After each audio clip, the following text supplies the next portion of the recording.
My mom would be at all my sporting events. Let's say I was playing football, okay? My mother would be on the sidelines, and if the play on the field started going one way, my mother would run along like, Mark, get him, get him. I'd be like, oh my gosh. I'd get in the huddle with the other guys. They go, Mark, is that your mother? I go, no, I never saw her before in my life. See, the greatest gift my mother ever gave me, she believed in me. I have overdosed on drugs on 3 occasions where I should have been dead. But I believe I was kept here for a reason. You show me your friends, I will show you your future. How do I know this? I hung out with losers, and I became the biggest loser of them all because I gave up everything I dreamt about as a little boy because of who I chose to surround myself with. My friends would drive me home at 2, 3, 4 in the morning. We'd be drunk and high, laughing in the car. We'd pull up in front of my house in New York. They go, Mark, the light's on. I go, oh man, my mother's up. See, my mom wouldn't go to bed until she knew her son was still alive.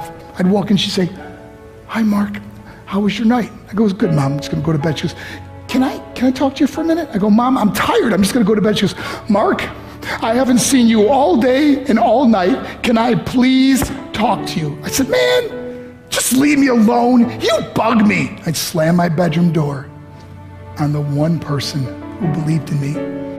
I was on a worldwide tour and we were wrestling overseas in Japan. After my wrestling match, I went upstairs in my hotel room and I fell asleep. There was a knock at my door at 3 o'clock in the morning. I got out of bed and I looked through the safety window and I could see it was a Japanese promoter. So I opened the door and he said, Mark, you need to call home. There's been an emergency. I went and got on the hotel room phone. I called back to the United States. I said, hey, what's going on? They said, Mark, I don't know how to tell you this. I said, just tell me what happened. All of a sudden they started crying. They go, Mark, I can't tell you. I said, just say it. They said, Mark, your mother died. I just threw the phone down. I ran out of my hotel room. I took the elevator to the lobby, and when the doors opened up, I just ran out into the street. I mean, there was no cars, there was no people. It was 3 o'clock in the morning.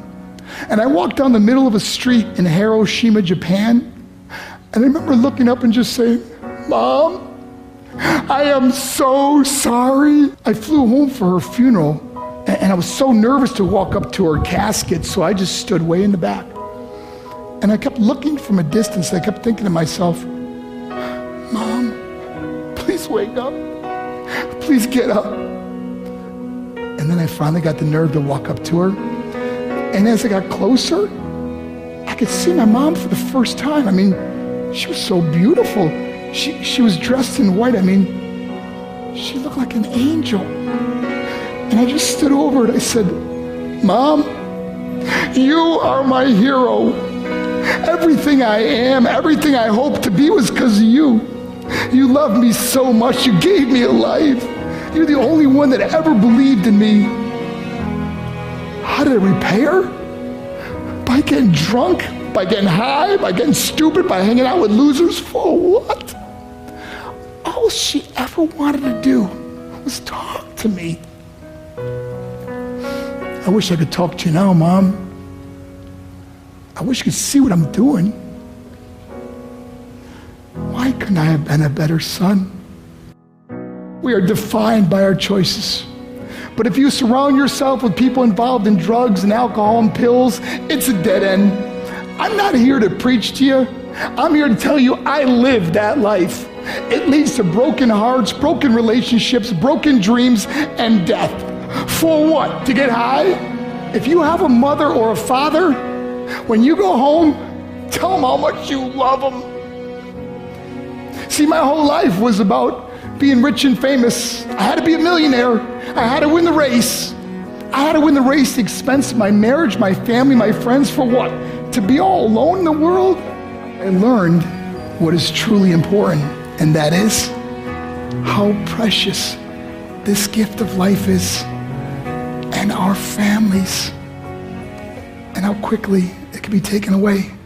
See, I no longer live in time, I live in moments. See, it's not what's in your pocket that matters, it's what's in your heart that truly matters. Love Love is just a word until somebody comes along and gives it meaning. You're the meaning.